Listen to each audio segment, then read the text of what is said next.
The last words my Uncle Bob spoke to me were, "Sarah, you've broken my heart."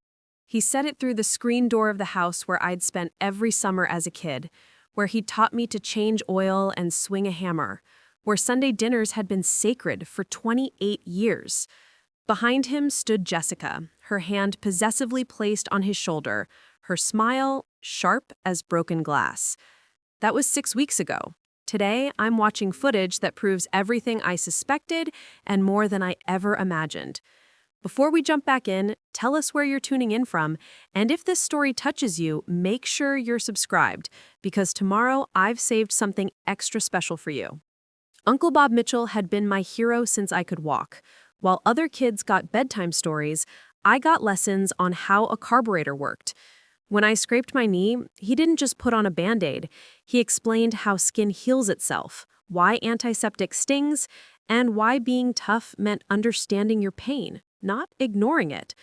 He was the kind of man who fixed neighbors' fences without being asked and never let anyone pay him back with anything more than a cold beer and a thank you. After Aunt Martha died 18 months ago, we all watched him struggle. Not just with grief, though that was heavy enough to see. He struggled with the simple mechanics of daily life that Martha had handled so seamlessly. Grocery shopping became an expedition. Laundry turned into a science experiment. The house that had always smelled like fresh coffee and vanilla candles started smelling like takeout containers and loneliness. That's when Jessica Chen entered our lives like a solution wrapped in a smile. She came through Riverside Home Care Services, recommended by Bob's doctor when my dad, Mike, suggested Bob might need help around the house.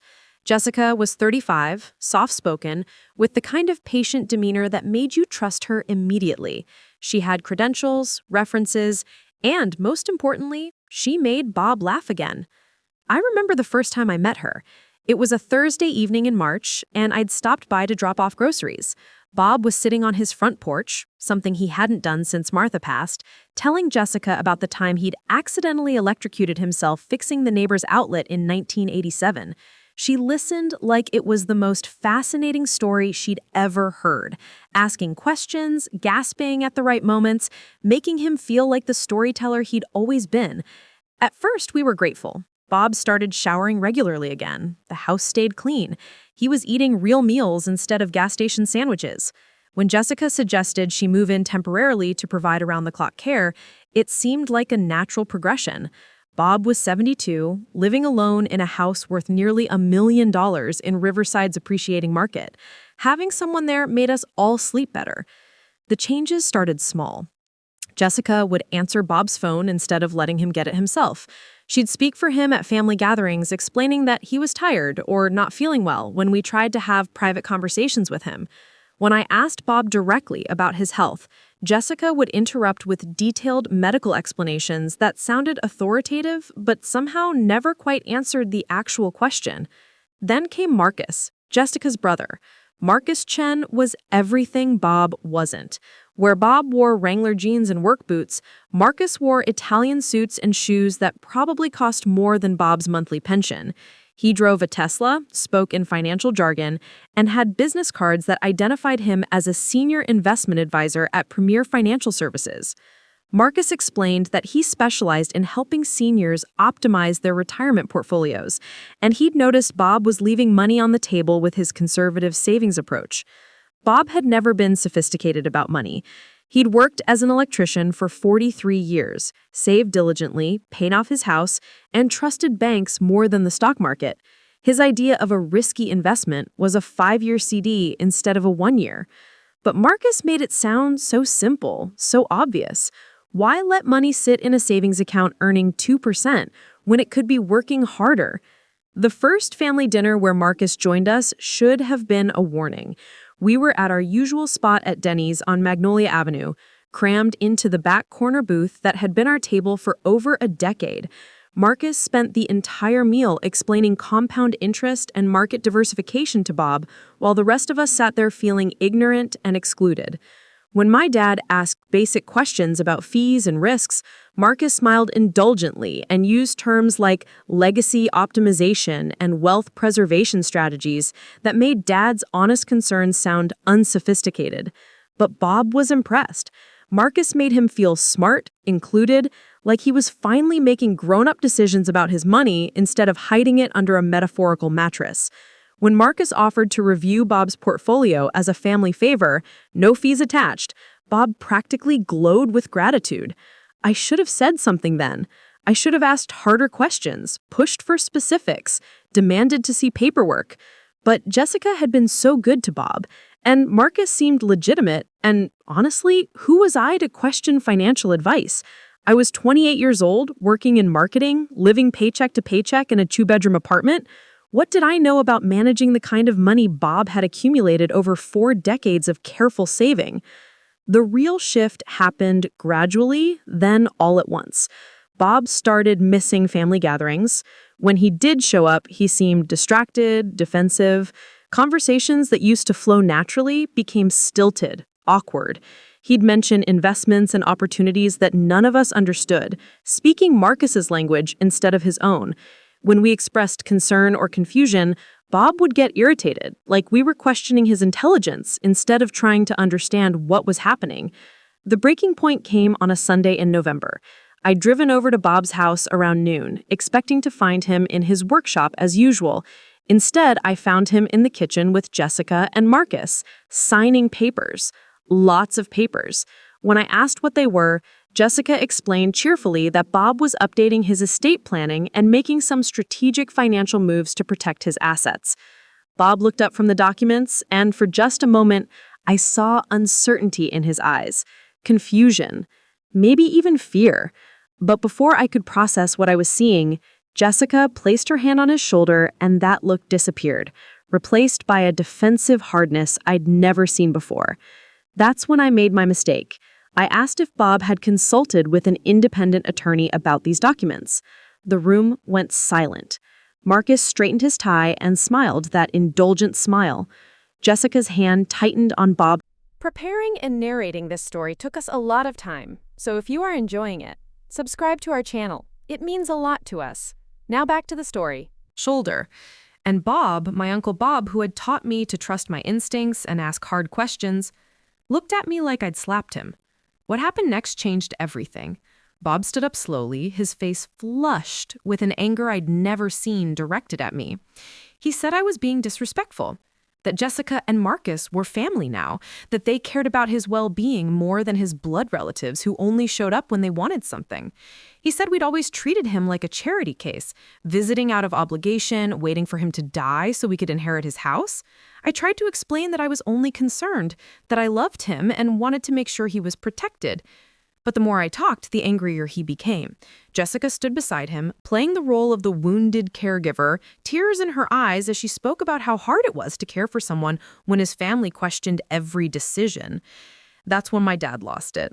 Mike Mitchell had inherited his father's temper along with his work ethic, and seeing his brother manipulated pushed him over the edge. He started yelling about gold diggers and con artists, demanding to know exactly what Bob was signing and how much money had already changed hands. Marcus remained calm, professional, explaining that family emotions often ran high when seniors started making independent financial decisions. The argument escalated until Bob ordered us all to leave. Every one of us. His own brother, his sister-in-law Carol, his nephew Tommy, and me. He said we were poison, that we'd rather see him lonely and dependent than happy and empowered. He said Jessica and Marcus were the only people who truly cared about his best interests. As we stood in the driveway, shell-shocked and heartbroken, Jessica appeared at the front door. Her tears were gone, replaced with a satisfaction she didn't bother to hide. She told us that Bob had asked her to make it clear we weren't welcome anymore unless we could respect his choices and treat his new family with the dignity they deserved. That night, my family gathered at my parents' house to try to make sense of what had happened. We'd lost Bob, but we couldn't understand how or why. Dad blamed himself for losing his temper. Mom blamed herself for not seeing the signs earlier. Tommy blamed Jessica and Marcus, calling them vultures who targeted a grieving widower. I blamed myself for asking questions that pushed Bob away instead of pulling him closer. We tried calling Bob the next day. Jessica answered, explaining sweetly that Bob needed time to heal from the hurtful things we'd said. She assured us that when Bob was ready to reconcile, she'd facilitate that conversation, but pushing him would only make things worse. She suggested we send letters instead of calling, give Bob space to process his feelings without pressure. So, we wrote letters. Dad wrote about growing up with Bob, about the brother who'd taught him to drive and lent him money for his first car. Mom wrote about holiday memories and how much Bob meant to our family. I wrote about summer afternoons in his workshop, about the life lessons disguised as home improvement projects, about how much I missed him. None of our letters were answered. When we drove by Bob's house, the curtains were always drawn. Jessica had installed a Ring doorbell that made approaching the front door feel like trespassing. The one time I rang it, Jessica answered through the intercom, explaining that Bob wasn't feeling well, but that she'd tell him I'd stop by. Weeks passed, then months. Bob's absence left a hole in our family that we couldn't figure out how to fill. Sunday dinners at Denny's felt incomplete without his stories and terrible jokes. When my car broke down, I automatically reached for my phone to call him before remembering that wasn't an option anymore. The holidays were the worst. Bob had always played Santa for the neighborhood kids, handing out candy canes and bad presents with endless enthusiasm. Christmas morning without him felt like mourning someone who was still alive. That's when my cousin David got involved. David Torres worked in cybersecurity for a tech company in Los Angeles, but he'd grown up in Riverside and remembered Bob as the uncle who'd let him help with electrical projects and never made him feel stupid for asking questions. David had inherited our family's protective instincts along with a skill set none of the rest of us possessed. David started quietly investigating Jessica and Marcus Chen. What he found kept him awake 3 nights straight. Jessica's credentials were real but incomplete. She'd worked for Riverside Home Care Services for exactly 4 months before being assigned to Bob. Before that, her employment history was spotty, with gaps that suggested she might have been working independently off the books. Marcus's credentials were more solid, but somehow more troubling. Premier Financial Services was legitimate, but Marcus operated in what David called the gray areas of financial advising. He specialized in seniors, particularly recent widowers, and his testimonials had a disturbing pattern: grateful families praising his help during difficult transitions, followed by radio silence. David dug deeper, using resources I didn't understand and probably shouldn't ask about. He found 2 other cases where Marcus had helped grieving seniors optimize their portfolios. In both cases, significant assets had been transferred into investment vehicles that Marcus managed personally. In both cases, the seniors had become estranged from their families shortly after beginning their relationships with Marcus and his associates. The most troubling discovery was that Jessica and Marcus weren't siblings. They were business partners who'd been running variations of this operation for at least 5 years across 3 counties. The home care service that had placed Jessica with Bob existed only on paper. Jessica had somehow gotten Bob's information and contacted him directly, posing as a legitimate caregiver. But knowing the truth and proving it were different challenges. Bob wasn't answering our calls, wasn't reading our letters, and had made it clear that contact from his family wasn't welcome. We could report our suspicions to Adult Protective Services, but Bob was legally competent and would likely just deny any problems. We could contact the police, but without evidence of a specific crime or Bob's cooperation, there wasn't much they could do. That's when David suggested something that made us all uncomfortable, but seemed like our only option.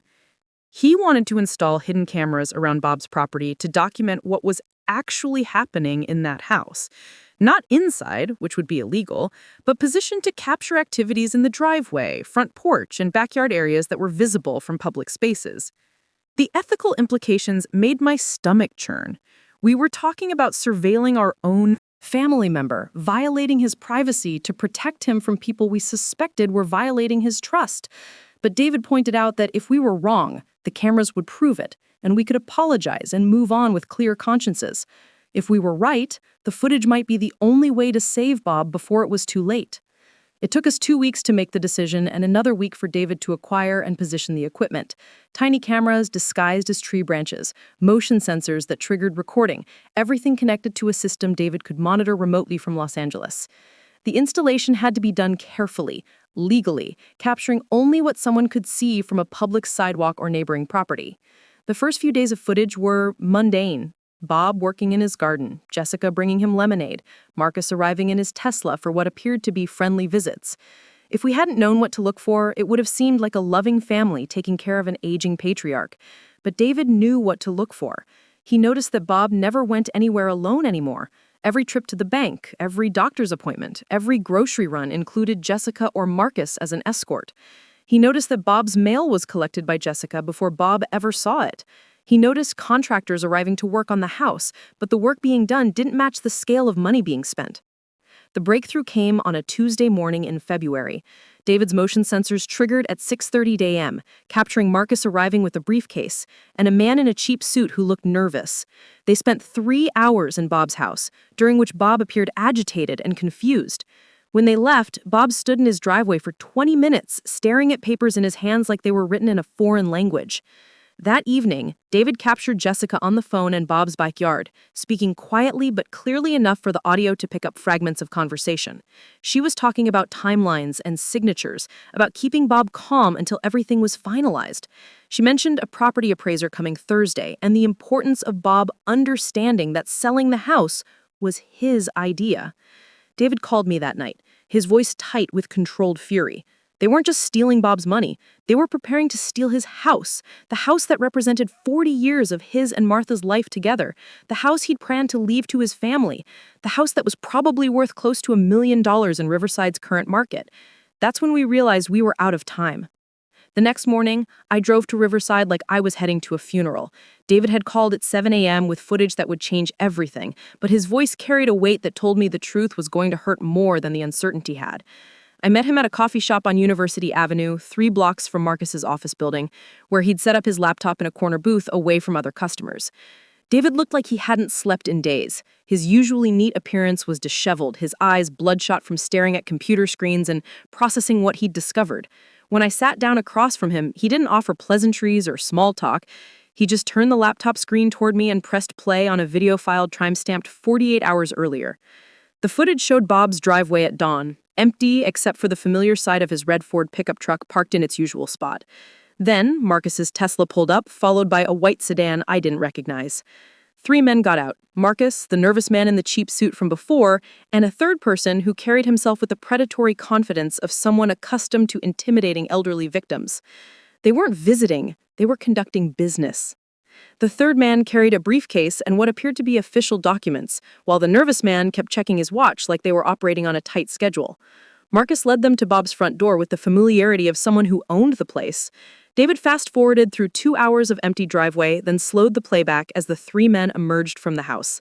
Bob followed them outside, and even through the grainy security footage, his body language screamed distress.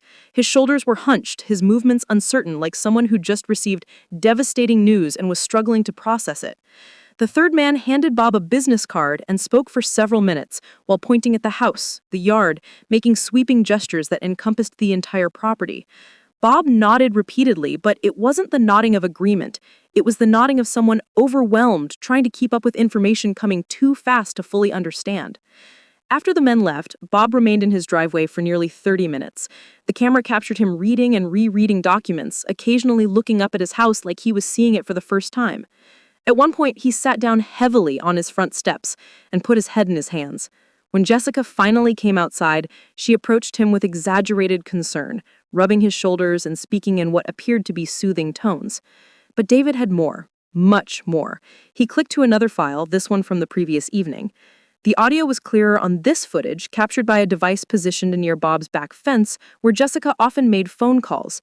She paced in the backyard, speaking in low, urgent tones to someone who wasn't Marcus. Her voice carried clearly in the evening air. She was coordinating something complex, something that required precise timing and careful management of multiple moving parts. She mentioned keeping Bob medicated enough to stay compliant, but alert enough to sign documents. She discussed the appraiser's visit and the importance of Bob appearing to understand what he was agreeing to. She talked about the timeline for the house sale and what would happen to Bob afterward. The most chilling part came near the end of the conversation. Jessica laughed actually laughed as she described how easy it had been to isolate Bob from his family. She said blood relatives were always the biggest obstacle in these operations because they asked inconvenient questions and noticed changes in behavior. But Bob's family had been particularly simple to manipulate because they genuinely cared about him and trusted that his happiness mattered more than their suspicions. David paused the playback and looked at me with eyes full of controlled rage. That's when he explained what the business meeting had actually been about. The nervous man was a real estate agent who specializes in quick sales to cash buyers. The third man represented a property investment company that purchased homes from seniors who needed immediate liquidity for medical or family emergencies. Bob was being pressured to sell his house Immediately, at significantly below market value, to solve a financial crisis that Jessica and Marcus had created by draining his liquid assets. The investment company would buy the property for cash within 2 weeks, no inspections, no contingencies, allowing Bob to resolve his manufactured emergency quickly. Of course, Bob wouldn't see most of that money either. It would go directly toward paying off the debts and investments that Marcus had created in Bob's name. The beautiful simplicity of the scheme was nauseating.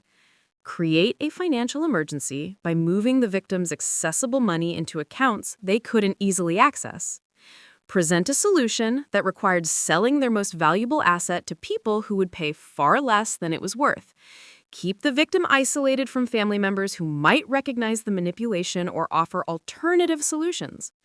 Complete the transaction before anyone could intervene or seek legal counsel. David had traced the pattern through public records and found that Marcus's investment company had purchased at least 6 properties this way over the past 3 years. Elderly homeowners facing sudden financial pressures, selling to the same cash buyer at prices 30 to 40% below market value. In every case, the seller had moved out of state shortly after the transaction, cutting ties with their previous community and support systems. But the footage that made my hands shake was time-stamped from just 12 hours earlier. Bob was in his backyard workshop, the place where he'd taught me to use power tools and measure twice before cutting once. He was building something, working with the focused concentration that had always been his refuge during difficult times. Jessica appeared in the doorway, and their conversation was clearly audible through David's audio equipment. She was asking Bob about his will, about whether he'd contacted an attorney to update his beneficiaries as they'd discussed. Bob's responses were confused, uncertain. He mentioned wanting to make sure his family was taken care of, wanting to leave something for his brother's children, but Jessica's tone shifted, becoming sharper, more insistent. She reminded Bob that his family had abandoned him, that they'd made it clear they only cared about his money. She pointed out that he'd been much happier since distancing himself from their negativity and criticism. She suggested that people who truly loved him would have supported his relationship with her instead of trying to drive them apart.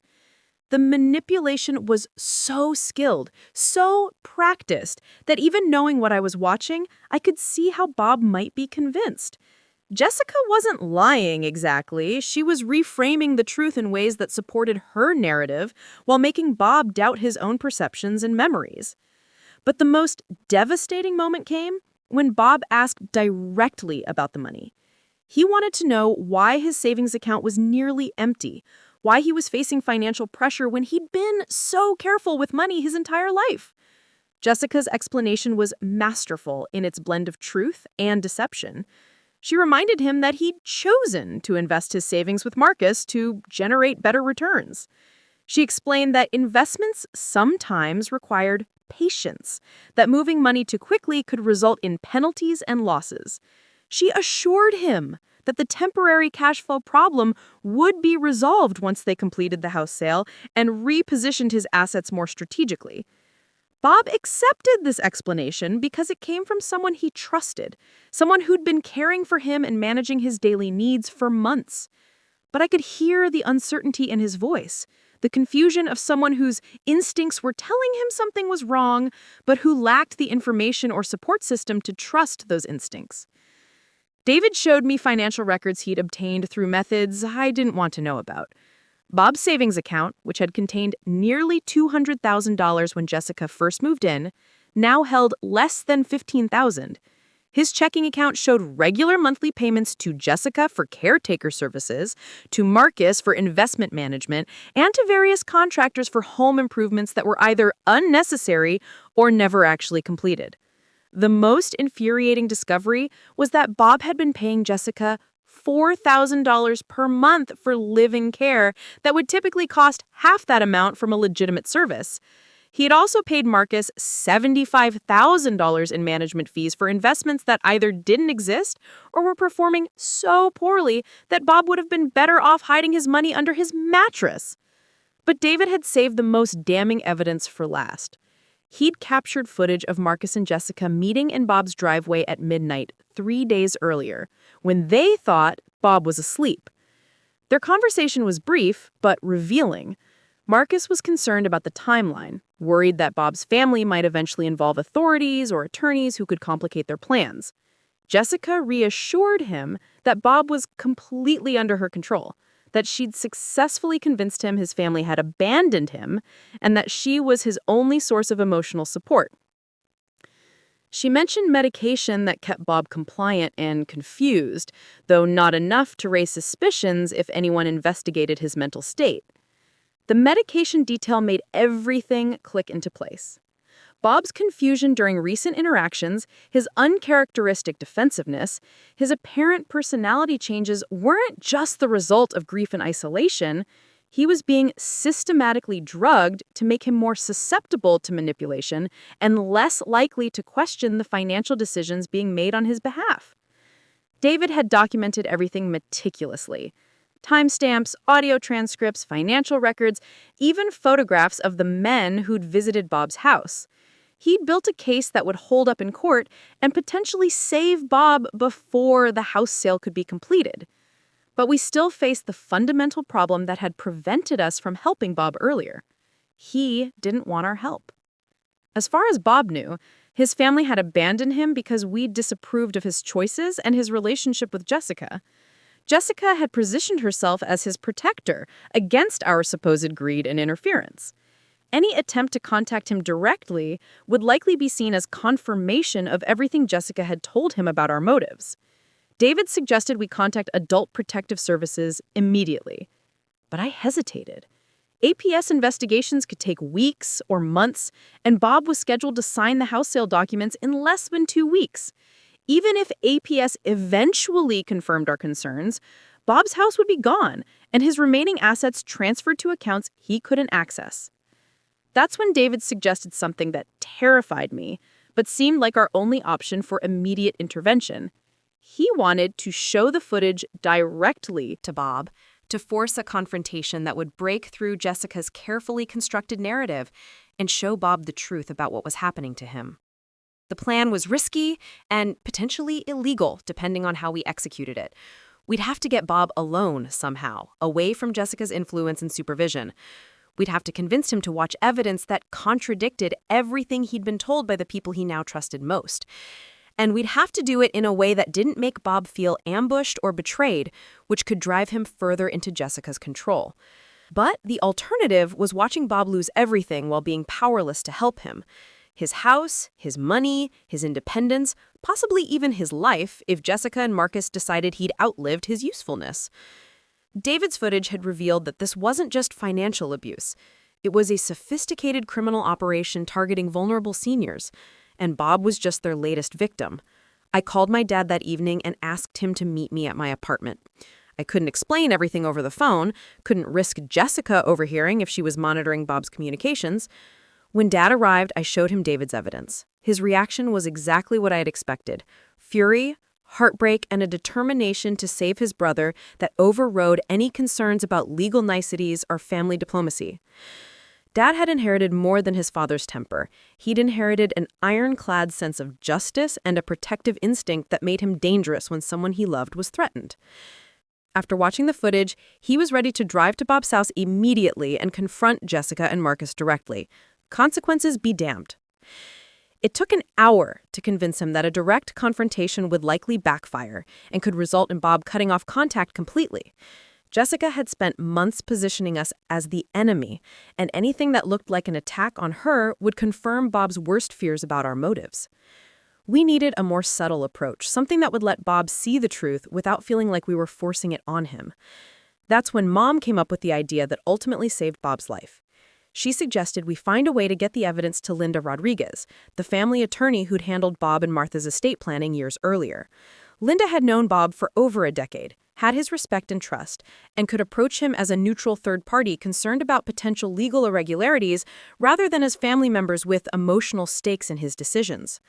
Linda Rodriguez had been practicing elder law for 25 years, and she'd seen every variation of financial abuse and family manipulation. When we brought David's evidence to her office, she reviewed it with the cold professionalism of someone who'd learned not to let emotions interfere with legal strategy. But I could see the anger burning behind her controlled exterior. Linda confirmed that what we'd documented was criminal elder abuse on multiple levels: financial exploitation, fraud, potentially even drugging Bob against his will. She explained that the evidence David had gathered would be sufficient for criminal charges, but that prosecuting the case could take years while Bob continued to suffer. More importantly, Linda had an idea for immediate intervention that could stop the house sale and potentially break Jessica's psychological hold over Bob. She would contact Bob directly, explaining that she'd received information suggesting irregularities in his recent financial transactions. As his former attorney, she both had the legal standing and professional obligation to investigate potential fraud involving her former client. The beauty of Linda's approach was that it didn't require Bob to trust us or question his relationship with Jessica immediately. It just required him to meet with an attorney who'd represented his interest faithfully for years and who had no apparent motive for deception. If Linda could get Bob alone for even an hour, away from Jessica's influence, she could show him the evidence and help him understand what was actually happening. But first, we needed to ensure Bob's safety during and after the intervention. If Jessica and Marcus realized their operation had been exposed, they might accelerate their timeline or take more drastic action to protect themselves. David suggested we coordinate with local police to have officers nearby during Linda's meeting with Bob, ready to intervene if the situation became dangerous. Linda made the call to Bob the next morning, identifying herself professionally and explaining that she needed to meet with him regarding urgent legal matters that couldn't be discussed over the phone. She mentioned potential irregularities in his recent financial transactions that required his immediate attention as her former client. Bob agreed to meet with her the following afternoon at her office. He sounded confused but cooperative, asking few questions about the nature of the legal issues she'd mentioned. Most importantly, he didn't mention the call to Jessica or ask her to attend the meeting. Linda had framed the conversation as routine legal business rather than an emergency that might alarm him. The 24 hours between Linda's call and the scheduled meeting felt like waiting for a jury verdict.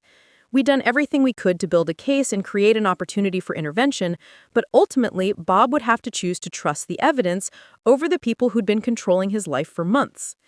David spent those 24 hours monitoring his cameras, documenting Jessica and Marcus's activities in case they suspected something was wrong. The footage showed normal routines, but there was an undercurrent of tension, hushed conversations, and suspicious glances that suggested they might be aware their operation was in jeopardy. The morning of Linda's meeting with Bob, Jessica's behavior changed noticeably. Instead of her usual controlling oversight, she seemed almost eager for Bob to leave the house. She helped him get ready for his appointment, reminded him to take his medication, and assured him she'd be there when he returned. Her performance was flawless, but David's cameras captured her making phone calls the moment Bob's truck disappeared from the driveway. What we didn't know was that Jessica had been monitoring Bob's communications more thoroughly than we'd realized. She'd heard Linda's call, understood the threat it represented, and spent the previous 24 hours preparing her own counter-strategy. By the time Bob arrived at Linda's office, she had already positioned herself to neutralize whatever evidence we thought we'd gathered. The meeting that was supposed to save Bob almost destroyed him instead.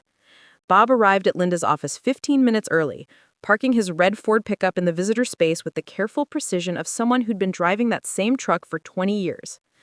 Through the office window, Linda watched him sit in the cab for several minutes, checking his watch and adjusting his rear-view mirror with the nervous energy of someone preparing for an unpleasant conversation. When he finally entered the reception area, Linda was struck by how much he'd aged since she'd last seen him at Martha's funeral. Bob had always been a sturdy man, built solid from decades of physical work, but now he seemed diminished somehow. His clothes hung loose on his frame, his movements were more cautious, and there was an uncertainty in his eyes that she'd never associated with the confident electrician who had handled his own affairs with quiet competence for years. Linda greeted him warmly, leading him into her conference room where she'd arranged the evidence David had gathered. She'd spent hours organizing the materials, creating a presentation that would reveal the truth gradually, rather than overwhelming Bob with the full scope of the betrayal immediately. Her strategy was to start with financial irregularities that Bob could verify himself, then build toward the more damaging evidence of deliberate manipulation and fraud. But Bob wasn't alone in understanding the significance of this meeting. 20 minutes after he'd arrived at Linda's office, Jessica Chen walked through the front door with the confident stride of someone who'd been invited.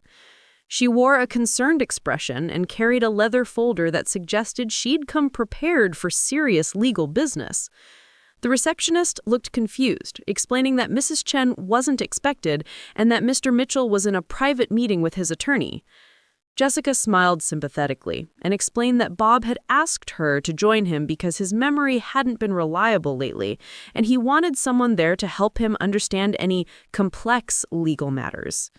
She mentioned his recent confusion about financial documents and his concern about making important decisions without support. When Linda's receptionist buzzed the conference room to explain the situation, Bob's response confirmed Jessica's story. He sounded relieved, even grateful, asking Linda if Jessica could join them since she'd been helping him manage his affairs and would be able to clarify anything he might forget or misunderstand. The request put Linda in an impossible position. She couldn't refuse without seeming unreasonable, but allowing Jessica into the meeting would fundamentally change the dynamic she'd hoped to create. Jessica entered the conference room with the perfect balance of deference and authority. She greeted Linda respectfully, explaining how much Bob valued his relationship with his longtime attorney and how important it was to him to handle his legal affairs properly. She positioned herself as Bob's advocate and protector, someone whose only concern was ensuring he received the best possible legal advice. Linda began with general questions about Bob's recent financial activities, asking him to describe any significant changes to his investment portfolio or banking relationships. Bob's answers were vague and uncertain, frequently looking to Jessica for clarification or confirmation. When Linda asked about specific transactions, Bob would start to respond but then defer to Jessica, explaining that she kept better records and understood the details better than he did. The dynamic was immediately clear to Linda. Bob had been conditioned to doubt his own memory and judgment, to rely on Jessica's interpretation of events rather than trusting his own recollections. Every question Linda asked was filtered through Jessica's presence, every answer shaped by Bob's awareness that Jessica was listening and evaluating his responses. When Linda produced bank statements showing the dramatic reduction in Bob's savings account, Jessica was ready with explanations. She spoke knowledgeably about investment strategies and market timing, explaining that Bob had chosen to move his money into higher yield opportunities that required temporary illiquidity. She had copies of investment documents, signed agreements, and professional correspondence that supported her version of events. Bob nodded along with Jessica's explanations, but Linda noticed the confusion in his eyes. He was hearing about financial decisions that he'd supposedly made, but didn't fully remember making. When Linda asked him directly about his comfort level with the investment strategy, Bob hesitated before answering, glancing at Jessica as if seeking permission to express doubts. That's when Linda made her crucial decision. She excused herself from the conference room, ostensibly to retrieve additional documents, but actually to call David and request that he send the most damaging audio evidence immediately. If Jessica was going to control the narrative, Linda needed ammunition that couldn't be explained away or reframed. While Linda was out of the room, Jessica worked to reinforce her psychological hold over Bob. She spoke softly about how difficult it must be for him to discuss financial matters when he'd been feeling so confused lately.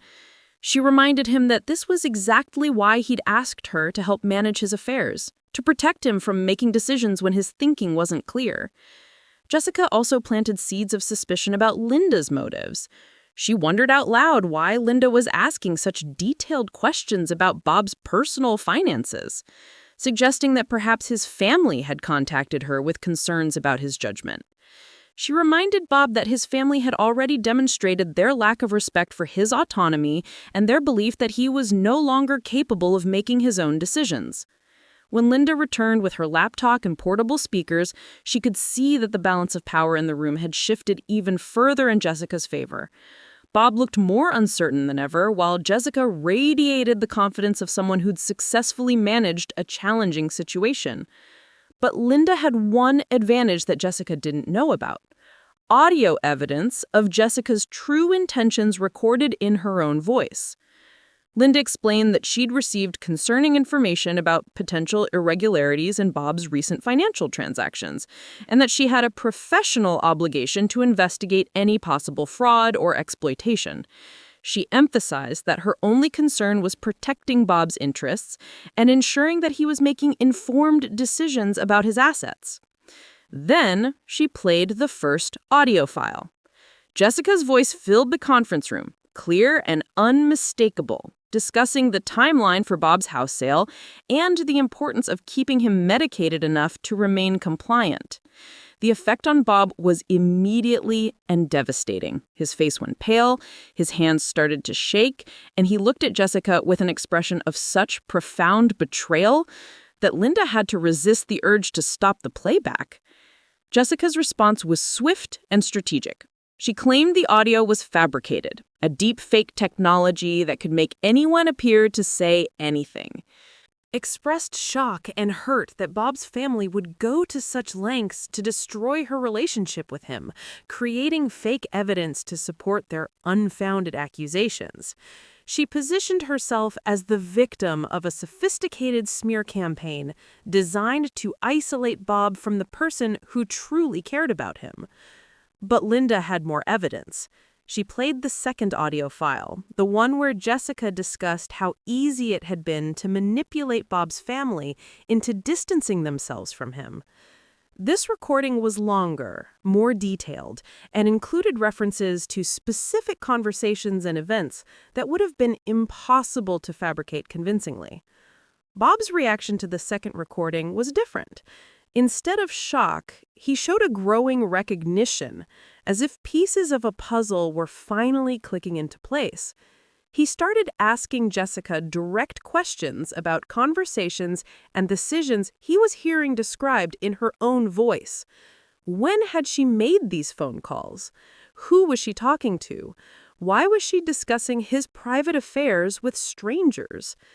Jessica's explanations became more desperate and less coherent.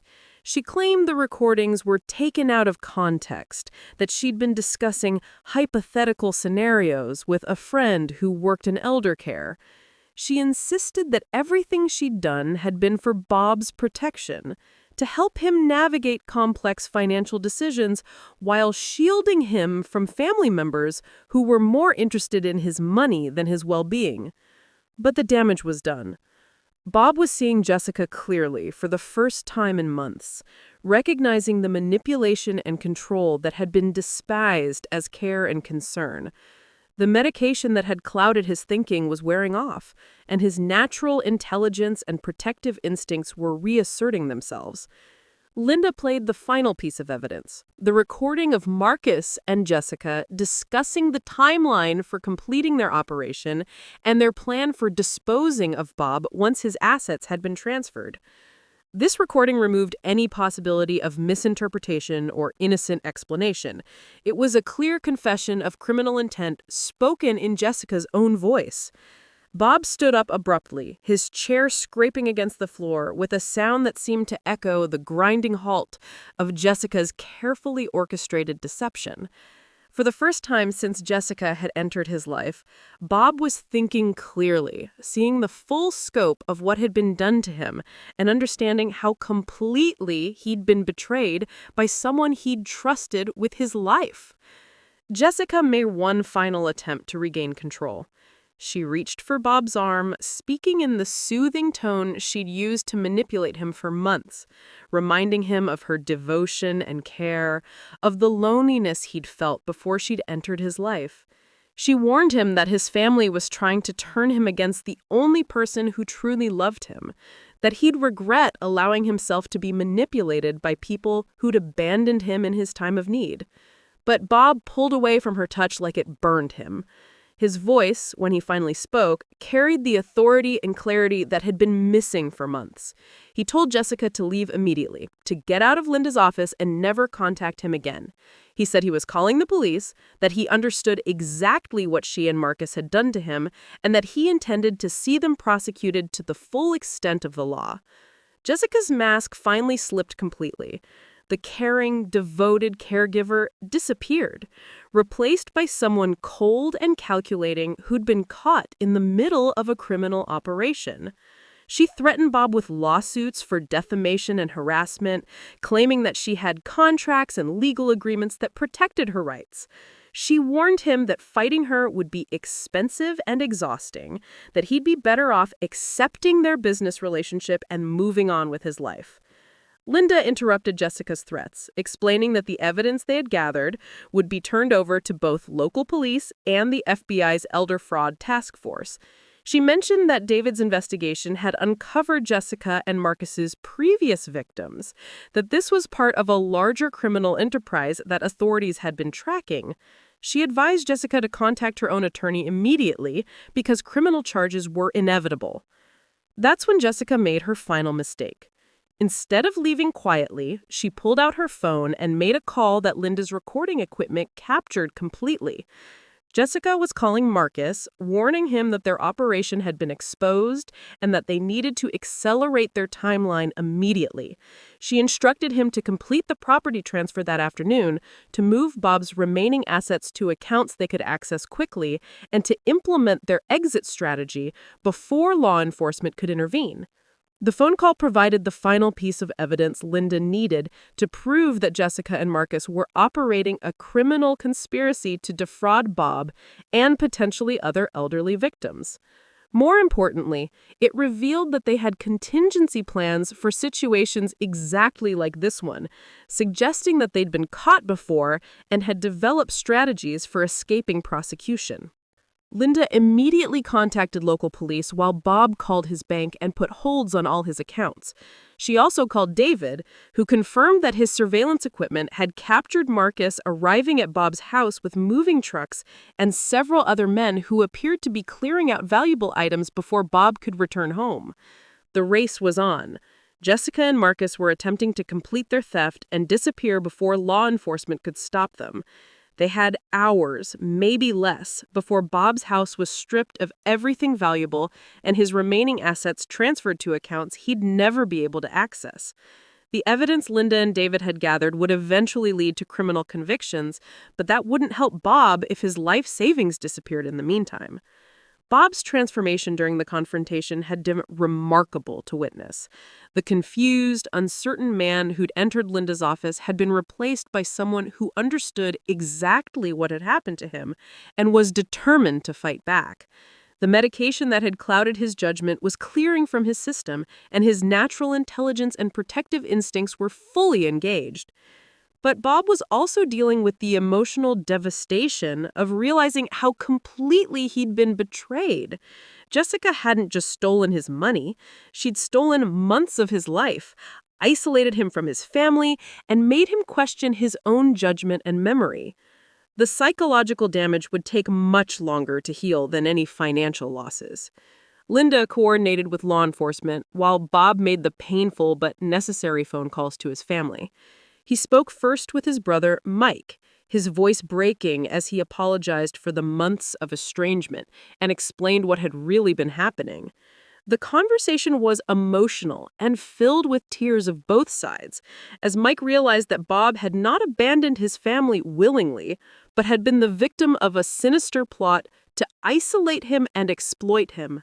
Brief but emotional, with Bob asking his family to come to the house immediately to help salvage whatever they could before Marcus completed his theft.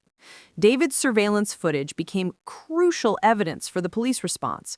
Officers could see exactly who was at Bob's house, what vehicles they were using, and what items were being removed. The real-time intelligence allowed police to coordinate a response that would catch Jessica and Marcus in the act of completing their criminal operation. But even with law enforcement involvement, the situation remained dangerous. Jessica and Marcus had demonstrated sophisticated planning and criminal experience. They'd operated this scheme successfully for years, which meant they had resources, connections, and escape plans that could make them difficult to apprehend. More concerning, they'd shown willingness to drug Bob to maintain control, which suggested they might escalate to more serious violence if cornered. The drive from Linda's office to Bob's house took 23 minutes that felt like hours. Bob rode with Linda while police units positioned themselves around his neighborhood, preparing to arrest Jessica and Marcus when they attempted to leave with his stolen property. David monitored his surveillance equipment remotely, providing real-time updates on the activity at Bob's house. What they found when they arrived would test every relationship Bob had with his family and challenge everything he thought he knew about trust, forgiveness, and the price of being vulnerable in a world where predators specifically target people's capacity for love and faith in others. The house that had been Bob's sanctuary for 40 years had been transformed into a crime scene, and the people he'd trusted most had revealed themselves as criminals who'd never seen him as anything more than a source of money to be harvested as efficiently as possible. But Bob was no longer alone, no longer isolated from the family who'd loved him all along, and no longer under the influence of people who'd seen his grief and vulnerability as opportunities for exploitation.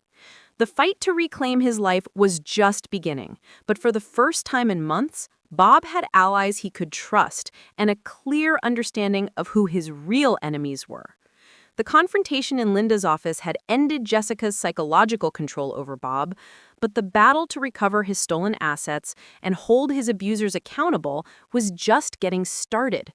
What happened next would determine whether Bob could rebuild his life or whether Jessica and Marcus would escape to victimize other vulnerable seniors in other communities. The hidden camera footage that had exposed their crimes was about to become the foundation for a criminal prosecution that would either deliver justice or demonstrate how difficult it can be to hold sophisticated predators accountable for the devastation they cause in their victims' lives. The scene at Bob's house looked like a coordinated burglary in progress. 2 moving trucks sat in the driveway while men in work clothes carried furniture, appliances, and boxes from the house with the efficiency of professional movers. Marcus stood near his Tesla, directing the operation with a clipboard and the casual authority of someone overseeing a legitimate relocation. Through David's surveillance system, we could see the scope of what was being stolen. Martha's antique dining room set, the one she'd inherited from her grandmother and polished lovingly for 30 years, Bob's workshop tools, accumulated over 4 decades of electrical work and weekend projects, even personal items like family photographs and Martha's jewelry box were being loaded into trucks with no regard for their sentimental value. Detective Angela Ramirez had coordinated the police response from a command post 3 blocks away, using David's real-time footage to track the criminal activity without alerting Jessica and Marcus to law enforcement presence. She'd positioned unmarked units at strategic locations around the neighborhood, ready to block escape routes when the theft was completed and arrests could be made with maximum evidence. Bob sat in Linda's passenger seat, watching his life being dismantled on David's laptop screen with a mixture of rage and heartbreak that was painful to witness. Every item being carried from his house represented memories he'd shared with Martha, possessions they'd chosen together, pieces of the life they'd built over 43 years of marriage. Seeing strangers treat these treasures as mere commodities to be loaded and sold was almost more devastating than the financial theft. The most infuriating aspect was how normal the operation appeared to casual observers. Marcus had obtained legitimate-looking moving permits and hired what appeared to be professional movers. Anyone driving past would assume they were witnessing a routine household relocation, not a criminal enterprise stripping an elderly victim of his possessions while he was away from home.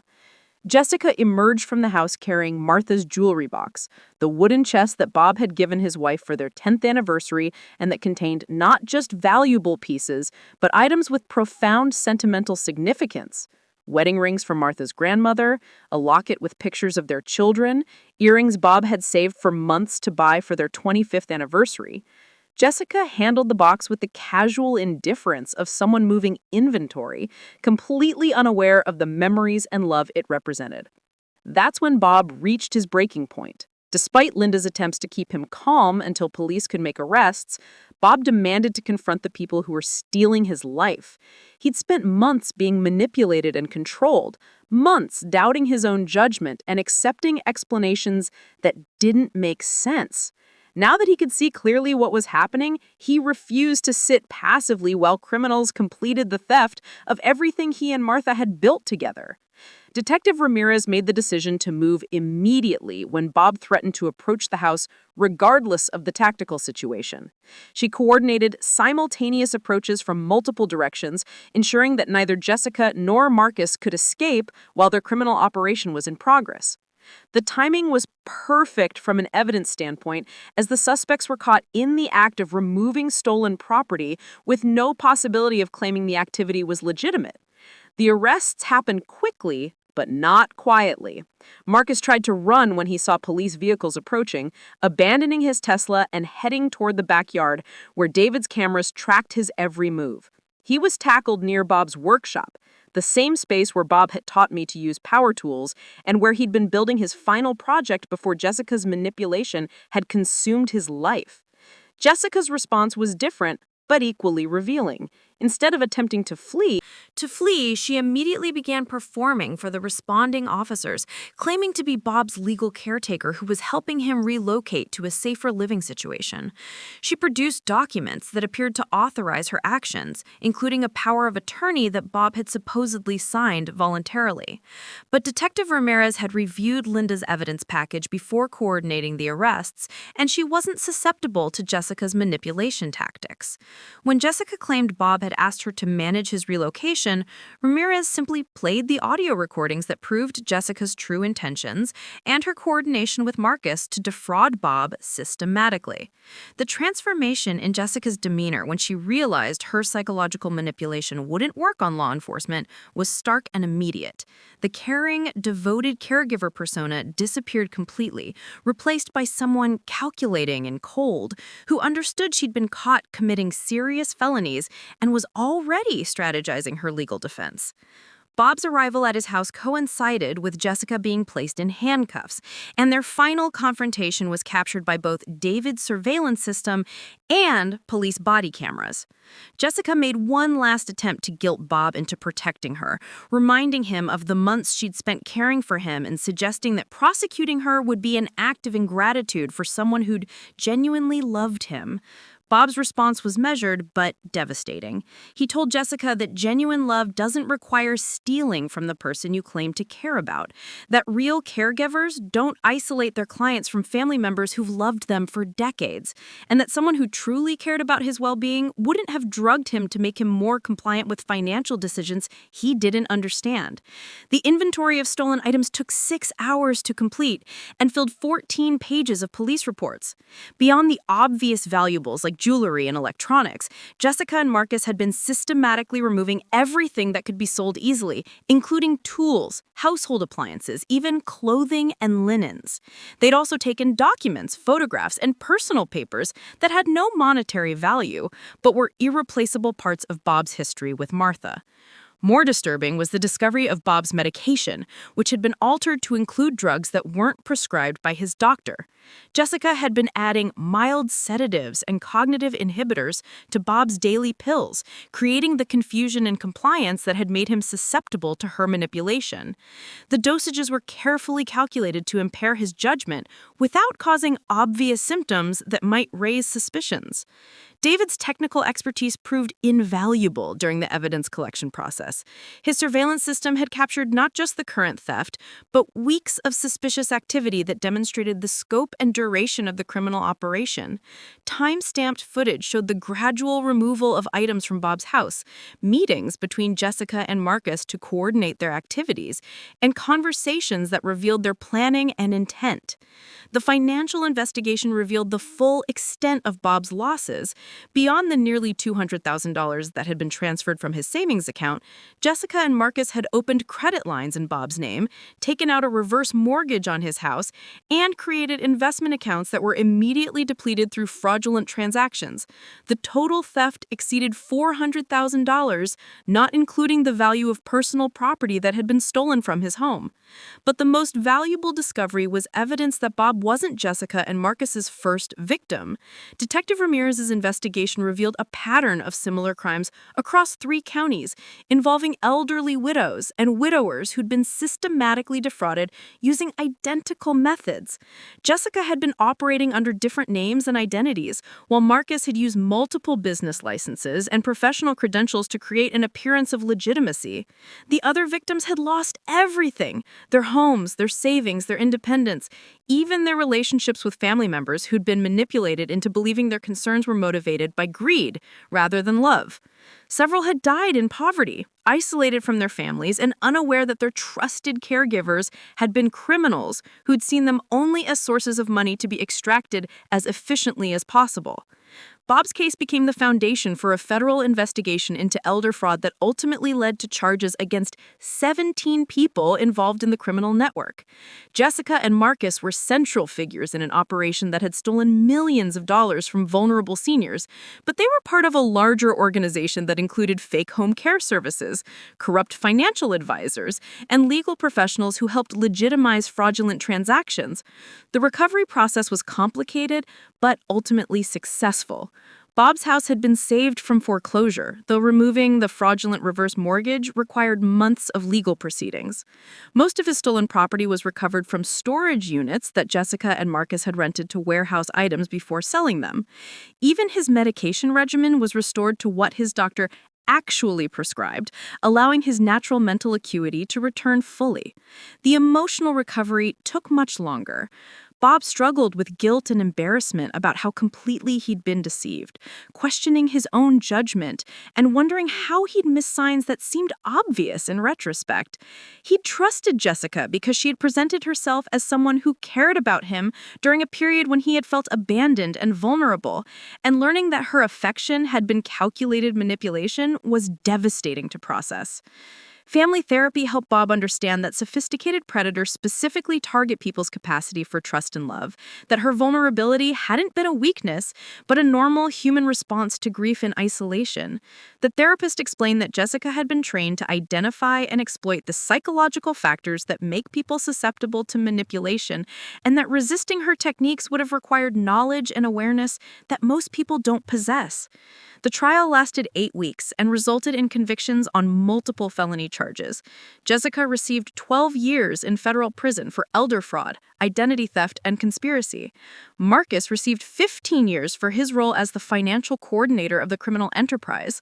The judge's sentencing statement emphasized the calculated cruelty of targeting vulnerable seniors and the devastating impact these crimes had on victims and their families. But beyond the criminal convictions, Bob's case led to systemic changes that could protect other potential victims. The home care agency that had supposedly placed Jessica with Bob was shut down and its operators prosecuted for fraud. New regulations required background checks and ongoing supervision for caregivers working with elderly clients. Financial institutions implemented additional safeguards for large transactions involving senior accounts. David's surveillance techniques, refined during Bob's case, were adopted by other families dealing with suspected elder abuse. His documentation methods became a model for gathering evidence that could hold up in court while protecting victims from ongoing harm. The technology that had saved Bob was shared with advocacy organizations working to protect vulnerable seniors from financial predators. Most importantly, Bob rebuilt his relationships with his family and regained the independence that Jessica and Marcus had systematically destroyed. He returned to his workshop, where he completed the project he'd been building when Jessica's manipulation had taken over his life. He resumed his Sunday dinners with the family, though now he appreciated those connections with a depth that comes from nearly losing them completely. Bob also became an advocate for other elder fraud victims, working with law enforcement agencies to identify warning signs and sharing his story to help people recognize manipulation tactics before they become victims. His experience, traumatic as it had been, became a source of strength and purpose that gave meaning to the suffering he'd endured. The house that had nearly been stolen from him became a gathering place for his extended family once again. Bob invited neighbors and friends to share meals and stories, rebuilding the social connections that Jessica had systematically severed. The isolation that had made him vulnerable was replaced by a support network that would make future manipulation much more difficult. 3 years after his rescue, Bob celebrated his 75th birthday surrounded by family, friends, and the life he'd rebuilt from the wreckage of Jessica and Marcus's criminal operation. The party was held in his backyard, the same space where Jessica had made phone calls coordinating his exploitation, now reclaimed as a place of joy and connection. During his birthday speech, Bob thanked the family members who'd refused to give up on him even when he'd pushed them away. He acknowledged the pain his isolation had caused them and expressed gratitude for their persistence in uncovering the truth. He also spoke about Martha, about how he'd learned to honor her memory by building new relationships rather than withdrawing from the world they'd shared. Bob's story became a reminder that family love sometimes requires difficult confrontations with people we care about, that protecting vulnerable relatives might mean challenging their decisions even when they resent our interference. The hidden cameras that had exposed Jessica and Marcus's crimes had also revealed the lengths people will go to protect someone they love, even when that love isn't reciprocated or appreciated. The footage that had initially shown Bob's isolation and manipulation ultimately captured his rescue and restoration.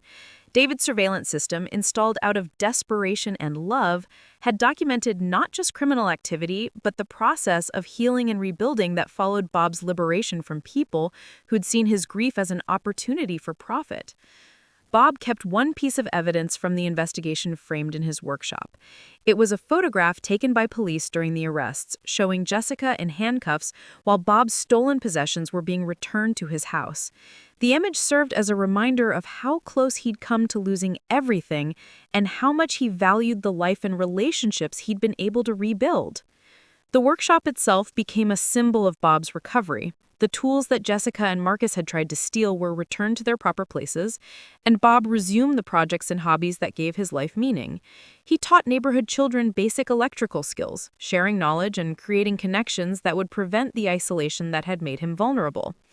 When reporters asked Bob what he wanted people to learn from his experience, his answer was simple but profound. He said that predators count on their victims being ashamed to ask for help, being too proud to admit they've been deceived, and being too isolated to have support systems that could recognize manipulation. The antidote to elder fraud wasn't just better laws or enforcement, but stronger families and communities that stayed connected to vulnerable members. Bob's case had started with a family's desperate attempt to save someone they loved from people who were systematically destroying his life. It ended with Bob surrounded by the relationships that had always been his greatest source of strength, protected by the love that Jessica and Marcus had tried to sever but had ultimately failed to break. The hidden cameras that had captured his exploitation had also documented his rescue, his recovery, and his return to the life of dignity and connection that every person deserves to maintain, regardless of their age or vulnerability. Bob's story was ultimately one of redemption, resilience, and the power of families who refused to abandon each other even in the darkest circumstances.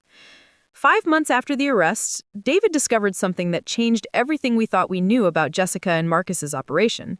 He'd been analyzing the surveillance footage for the federal prosecutors when he noticed patterns in the background that no one had paid attention to during the initial investigation. Cars parked across the street at unusual times, people walking past Bob's house more frequently than normal neighborhood traffic would explain, phone calls made from specific locations that suggested coordination with additional accomplices. The breakthrough came when David cross-referenced license plates from his footage with public records and discovered that several vehicles belonged to employees of Riverside County Social Services.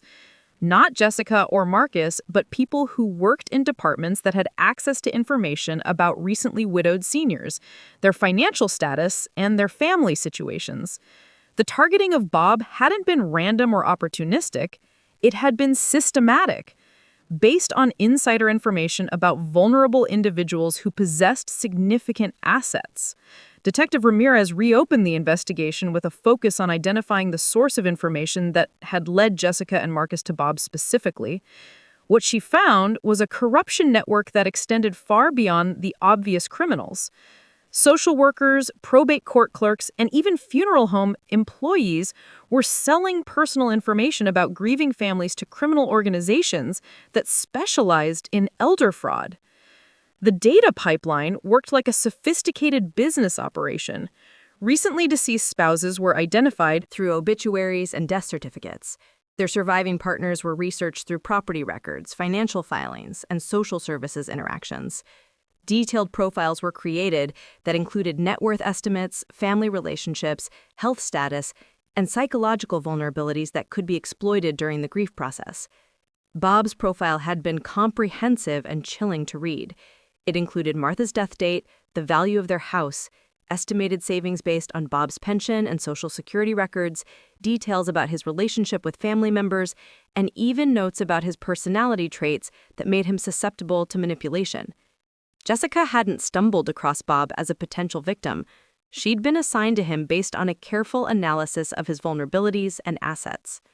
The expanded investigation revealed that Bob's case was part of a criminal enterprise that operated in 12 states and had defrauded hundreds of elderly victims over a 6-year period. The organization used sophisticated psychological profiling to match specific types of con artists with victims whose personalities and circumstances made them ideal targets for particular manipulation strategies. Jessica was what the organization called a caregiver specialist, trained specifically to target recent widows and widowers through fake home care services. She'd completed courses in psychology, elder care, and even acting techniques that helped her create believable personas tailored to each victim's emotional needs. Her relationship with Bob hadn't been improvised. It had been planned, rehearsed, and executed according to a detailed playbook designed to maximize financial extraction while minimizing detection risks. Marcus served as the financial coordinator, responsible for converting stolen assets into untraceable funds and managing the money laundering operation.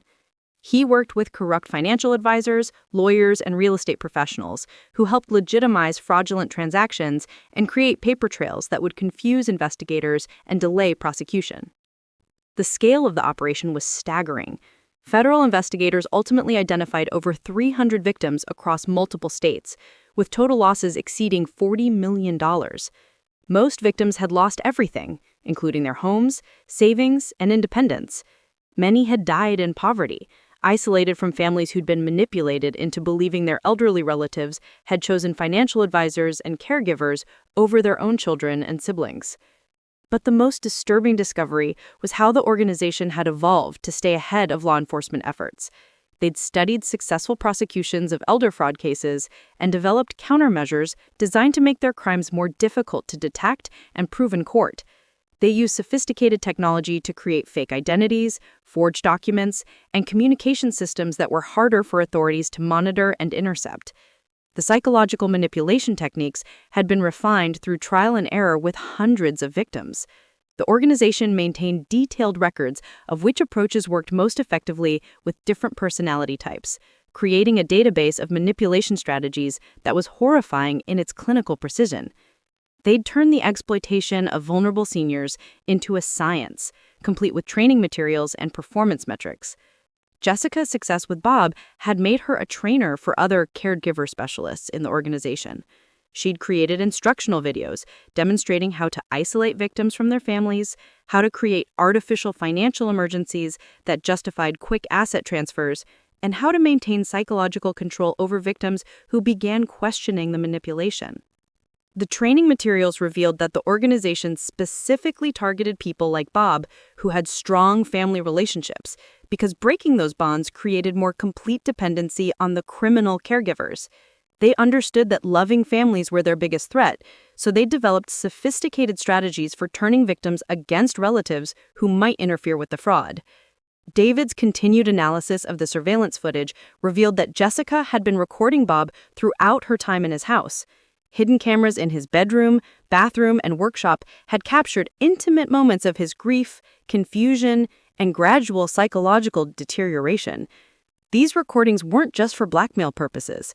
They were used as training materials to teach other criminals how to recognize and exploit the emotional vulnerabilities of grieving seniors. The violation was so complete, so calculated, that even Detective Ramirez, who'd investigated elder fraud for over a decade, was shaken by the evidence. Bob hadn't just been robbed, he'd been studied, manipulated, and used as a case study to help other criminals victimize people in similar situations. His most private moments of grief and confusion had been turned into instructional materials for predators. When Linda showed Bob the training videos that featured his own manipulation, his reaction was complex and heartbreaking. Anger at the violation of his privacy mixed with recognition of how expertly he'd been manipulated, and strange gratitude that his suffering might prevent others from experiencing similar victimization. He agreed to let federal prosecutors use the materials as evidence, even though it meant his most vulnerable moments would be examined in court. The expanded prosecution took 18 months and resulted in convictions of 43 people involved in the criminal organization. Jessica received an additional 8 years in prison when her role as a trainer was revealed. Marcus faced federal racketeering charges that carried a potential life sentence. The corruption network that had provided victim information was dismantled, with social services employees, court clerks, and funeral home workers facing their own criminal charges. But beyond the criminal justice response, Bob's case became a catalyst for systemic changes designed to protect other potential victims. The Department of Health and Human Services implemented new oversight procedures for home care services, requiring background checks, ongoing supervision, and regular contact with family members. Financial institutions were required to flag unusual transactions involving senior accounts and verify large transfers with multiple family members. Most significantly, Bob's experience led to the creation of family notification systems that alerted family relatives when elderly family members made significant changes to wills, insurance policies, or financial accounts. The system that Jessica had exploited to isolate Bob from his family was redesigned to make such isolation much more difficult to achieve and maintain. Bob became the lead plaintiff in a class action lawsuit against the criminal organization, seeking recover assets for all identified victims. The legal process was complicated by the international scope of the money laundering operation and the sophisticated methods used to hide stolen funds, but ultimately resulted in the recovery of over $15 million that was distributed among victims and their families. The civil litigation also exposed the insurance companies, banks, and investment firms that had failed to detect or report obvious signs of elder fraud. Several institutions faced significant financial penalties and were required to implement better protections for elderly clients. The regulatory changes that resulted from Bob's case made it much more difficult for similar criminal organizations to operate undetected. Bob's advocacy work expanded beyond individual victim support to policy reform and professional training. He worked with law enforcement agencies to develop training programs that helped officers recognize elder fraud and respond appropriately to reports from concerned family members. His testimony before congressional committees led to federal legislation that increased penalties for elder fraud and provided additional resources for prosecution. The psychological recovery process was complicated by the discovery of how extensively Bob had been studied and violated. Knowing that his grief over Martha's death had been recorded and analyzed for training purposes added a layer of trauma that required specialized counseling. Bob worked with therapists who specialized in helping victims of sophisticated psychological manipulation rebuild their sense of trust and personal agency. But Bob also found meaning and purpose in the broader impact of his case. The criminal organization that had targeted him was completely dismantled, preventing hundreds of additional elderly people from being victimized. The systematic changes in oversight, regulation, and family notification that resulted from his experience created protections that extended far beyond his individual situation. David's technological innovations, developed initially to save Bob, were adopted by law enforcement agencies and advocacy organizations working to protect vulnerable seniors. His surveillance techniques were refined and made available to other families dealing with suspected elder abuse, creating a network of protection that criminals would find much more difficult to overcome. The collaboration between Bob's family, Linda Rodriguez, and law enforcement became a model for how families could work effectively with authorities to rescue relatives from sophisticated criminal operations. The case demonstrated that determined families, armed with proper legal representation and technical expertise, could overcome even well-organized criminal enterprises. 5 years after his rescue, Bob had not only recovered financially and emotionally, but had become a nationally recognized advocate for elder fraud prevention. He spoke at conferences, trained law enforcement officers, and counseled other victims who were struggling to rebuild their lives after similar experiences. His workshop, once nearly stolen by criminals, became a meeting place for support groups and advocacy organizations. The house that Jessica and Marcus had tried to steal became a symbol of resilience and recovery. Bob continued living there independently, surrounded by the family relationships that had ultimately saved him and protected him by the security measures that David had installed. The surveillance system that had captured his exploitation now served as protection against any future attempts at manipulation. Martha's memory, which Jessica had tried to manipulate and exploit, became a source of strength for Bob's advocacy work. He honored his late wife by dedicating himself to protecting other vulnerable seniors from experiencing the isolation and manipulation that had nearly destroyed his own life. The grief that criminals had seen as a weakness became the foundation for helping others avoid similar victimization. Bob's story ultimately became a testament to the power of family love, technological innovation, and systemic reform to overcome sophisticated criminal operations. The hidden cameras that had initially documented his victimization became the foundation for a broader movement to protect vulnerable seniors from financial predators who saw their grief and loneliness as opportunities for profit. The criminal organization that had targeted Bob was completely destroyed, its leaders imprisoned, its methods exposed, and its victims compensated. The regulatory and legal changes that resulted from his case created protections that extended to millions of elderly Americans who would never know how Bob's courage in fighting back had helped safeguard their own financial security and independence. In the end, Bob's experience with Jessica and Marcus became more than a story of victimization and recovery. It became a catalyst for changes that protected countless other families from experiencing similar devastation, and a demonstration that even the most sophisticated criminal operations could be defeated by determined families who refused to abandon their vulnerable relatives. The footage that had exposed Jessica and Marcus's crimes continued serving as evidence in related prosecutions years after their convictions. Bob's case became a cornerstone of federal efforts to combat elder fraud, and his advocacy work helped establish new standards for protecting vulnerable seniors from financial predators. Bob never forgot how close he'd come to losing everything that mattered to him, but he also never lost sight of how much had been gained through the process of fighting back. His relationship with his family was stronger than ever, his sense of purpose was clear and meaningful, and his impact on protecting other vulnerable seniors extended far beyond what any individual might have hoped to achieve.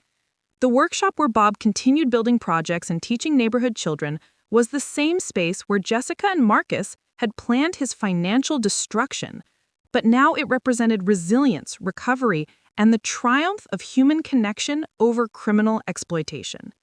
The tools they'd tried to steal were used to create, to teach, and to build the kind of community connections that made future victimization impossible.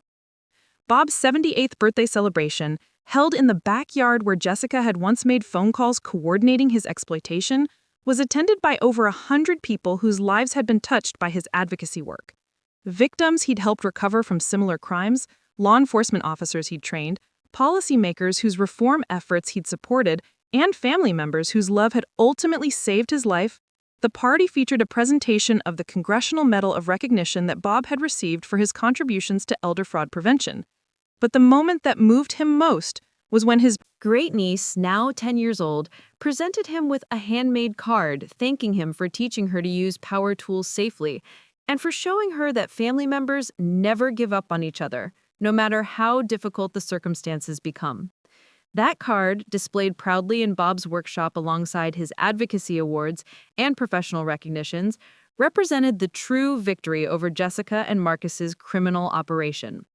They had tried to destroy family relationships and exploit human vulnerability for profit. Bob's response had been to strengthen family connections and use his own vulnerability as a source of strength for protecting others. The hidden camera footage that had exposed their crimes was ultimately less important than the love, determination, and refusal to abandon a family member that had motivated David to install those cameras in the first place. Technology had provided the tools for Bob's rescue, but human connection and family loyalty had provided the motivation and persistence necessary to save his life. 7 years after the surveillance cameras first captured Jessica Chen entering Bob's life, a knock on his door brought news that would reshape everything we thought we understood about the case that had consumed our family and changed the landscape of elder fraud protection across the country. The visitor was Agent Patricia Wong from the FBI's Financial Crimes Task Force, carrying a briefcase full of documents that revealed Jessica and Marcus's operation had been even more sophisticated and far-reaching than anyone had imagined. Agent Wong explained that the Bureau had spent the past 2 years following money trails that originated from the criminal organization Bob had helped expose. What they discovered was a network of interconnected fraud operations that spanned not just the United States, but extended into Canada, Mexico, and several European countries. The 43 convictions that had resulted from Bob's case represented only a fraction of the people involved in what investigators now understood was one of the largest elder fraud conspiracies in modern history. The international scope of the operation explained why Jessica and Marcus had been so confident and sophisticated in their approach. They weren't independent criminals who developed their methods through trial and error. They were part of a multinational organization that had been studying and refining elder fraud techniques for over 15 years, with training facilities, research departments, and even customer service operations that helped field operatives manage their victims more effectively. Agent Wong showed Bob financial records that traced the movement of his stolen money through a complex web of shell companies, offshore accounts, and cryptocurrency exchanges that had ultimately funded similar operations in dozens of other countries. His $400,000 had been combined with money stolen from hundreds of other victims and used as seed capital for expanding the criminal enterprise to new markets and victim populations. But the most shocking revelation was that the organization had been conducting what could only be described as psychological research on their victims. Universities and research institutions operating under legitimate academic credentials had been receiving grants to study the decision-making patterns of elderly people facing financial stress and social isolation. The research was supposedly aimed at developing better support services for vulnerable seniors, but the findings were being used to create more effective manipulation techniques. Bob's case had been particularly valuable to the organization because David's surveillance footage had inadvertently created a detailed record of how their manipulation techniques worked in practice. The criminals had been studying the same recordings that law enforcement used as evidence, analyzing which approaches had been most effective and identifying points where Jessica's manipulation might have failed if Bob had received different information or support. The academic research component of the conspiracy was what had allowed the organization to stay ahead of law enforcement efforts for so many years. They understood not just the financial and legal vulnerabilities that made seniors susceptible to fraud, but the psychological and social factors that determined whether manipulation attempts would succeed or fail. They'd essentially turned elder abuse into a science, complete with peer-reviewed research and evidence-based best practices. Agent Wong revealed that several prominent researchers in gerontology and elder care had unknowingly contributed to the organization's capabilities by publishing studies on topics like decision-making capacity in elderly populations, the impact of social isolation on judgment, and the psychological effects of grief on financial risk assessment. The criminals had been following legitimate academic research and adapting the findings to improve their fraud techniques. The discovery of the research component had led to a complete revaluation of how the organization had selected and prepared their victims. Bob hadn't been targeted simply because he was wealthy and recently widowed. He'd been chosen because his psychological profile matched specific criteria that the organization's research had identified as predictors of successful manipulation. His close relationship with his family, his pride in his independence, and even his mechanical aptitude had been factors that made him an ideal test case for their techniques. Jessica's relationship with Bob had been documented and analyzed in academic papers published under false names in legitimate journals focused on elder care and psychology. His manipulation had been written up as a case study in successful intervention strategies for socially isolated seniors, with Jessica portrayed as a dedicated caregiver who'd helped an elderly man overcome family conflicts and financial confusion. Reading the academic papers that described his own victimization was surreal and disturbing for Bob. His most vulnerable moments had been transformed into clinical observations about the effectiveness of different persuasion techniques. The confusion and emotional pain he'd experienced during Jessica's manipulation had been reduced to data points that demonstrated the success of their approach. But Agent Wong had more revelations. The organization had been monitoring law enforcement responses to elder fraud cases, studying successful prosecutions to identify weaknesses in their operational security. They had been particularly interested in Bob's case because David's surveillance techniques had been so effective at gathering evidence that could hold up in court. The criminals had actually attempted to recruit David, approaching him through intermediaries who claimed to represent a legitimate private investigation firm. Specialized in protecting elderly clients from financial abuse. They'd wanted to understand his surveillance methods and potentially use them to better protect their own operations from detection by suspicious family members. David had recognized the approach as suspicious and reported it to federal authorities. But the incident revealed how thoroughly the organization studied their opposition and adapted their methods accordingly. They weren't just running fraud schemes, they were conducting intelligence operations designed to stay ahead of law enforcement and victim advocacy efforts. The international investigation had also revealed that Bob's case had sparked copycat operations in other countries. Criminal organizations in the UK, Australia, and several European nations had studied the media coverage of Bob's case and developed their own versions of the caregiver fraud model. His story, meant to warn potential victims about manipulation techniques, had inadvertently provided a blueprint that other criminals had adapted to their local contexts. This unintended consequence troubled Bob deeply.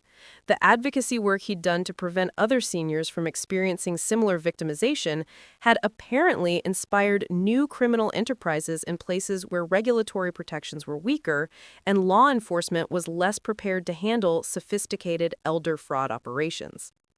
Agent Wong explained that federal authorities had been tracking these international developments and working with foreign law enforcement agencies to disrupt the copycat operations before they could mature into threats comparable to the organization that had targeted Bob. His case had become a cornerstone of international cooperation efforts aimed at preventing the global spread of sophisticated elder fraud techniques. But the international investigation had also led to discoveries that would change how Bob understood his own experience with Jessica and Marcus. DNA evidence recovered from the organization's training facilities had linked Jessica to at least 3 unsolved deaths of elderly victims in other states. These weren't cases where victims had died of natural causes after being defrauded. These were situations where victims who'd begun questioning their caregivers or threatening to contact family members had died under suspicious circumstances. The toxicology evidence was circumstantial, but compelling. Each victim had died of apparent heart failure or stroke, but their bodies contained traces of medications that weren't in their prescribed regimens and that could cause cardiac events if administered in sufficient quantities. The deaths had been spaced out geographically and temporally in ways that prevented law enforcement from recognizing a pattern until the broader investigation connected them to Jessica's activities. Agent Wong's revelation meant that Bob had been in much greater danger than anyone had realized during the months he'd been under Jessica's control. The confusion and compliance he'd experienced from the medication she'd been adding to his pills hadn't just been intended to make him more susceptible to financial manipulation. It had been a rehearsal for potentially lethal intervention if he'd become too difficult to control or too dangerous to the organization's operations. The discovery of the murder cases also explained why Jessica had been so confident in her ability to isolate Bob from his family and maintain long-term control over his finances. She'd successfully eliminated other victims who'd posed similar threats to her operations, and she'd been prepared to use the same methods against Bob if necessary. Martha's jewelry box hadn't just saved Bob's money and independence. They'd very likely saved his life by providing evidence that allowed law enforcement to intervene before Jessica decided that Bob knew too much or was becoming too resistant to her manipulation to be managed safely. The knowledge that he'd been marked for potential murder added a new dimension to Bob's understanding of his experience and his advocacy work. He'd been telling audiences about financial fraud and psychological manipulation, but he hadn't fully grasped how far the criminals had been prepared to go to protect their operations. His survival had been much more precarious than he'd realized. Agent Wong's briefing also included information about the organization's current status and the ongoing efforts to prevent similar operations from emerging. The criminal network that had targeted Bob had been completely dismantled, with its leaders serving lengthy federal sentences and its international connections disrupted by coordinated law enforcement actions. But new criminal organizations were already attempting to fill the vacuum left by the successful prosecution. Federal authorities were tracking at least 6 emerging elder fraud networks that showed signs of adopting similar techniques and organizational structures. Bob's case remained relevant not just as a historical example, but as an ongoing template for understanding and disrupting contemporary threats to vulnerable seniors. The evolution of the criminal landscape meant that Bob's advocacy work was more important than ever. The regulatory changes and protective measures that had resulted from his case were being tested by new generations of criminals who were studying the successful prosecution and developing countermeasures designed to overcome the safeguards Bob had helped create. Bob's continued cooperation with federal efforts to track and disrupt emerging elder fraud operations was requested by Agent Wong. His expertise in recognizing manipulation techniques, combined with his credibility as a survivor who'd overcome sophisticated criminal targeting, made him a valuable resource for training law enforcement officers and educating potential victims about evolving threats.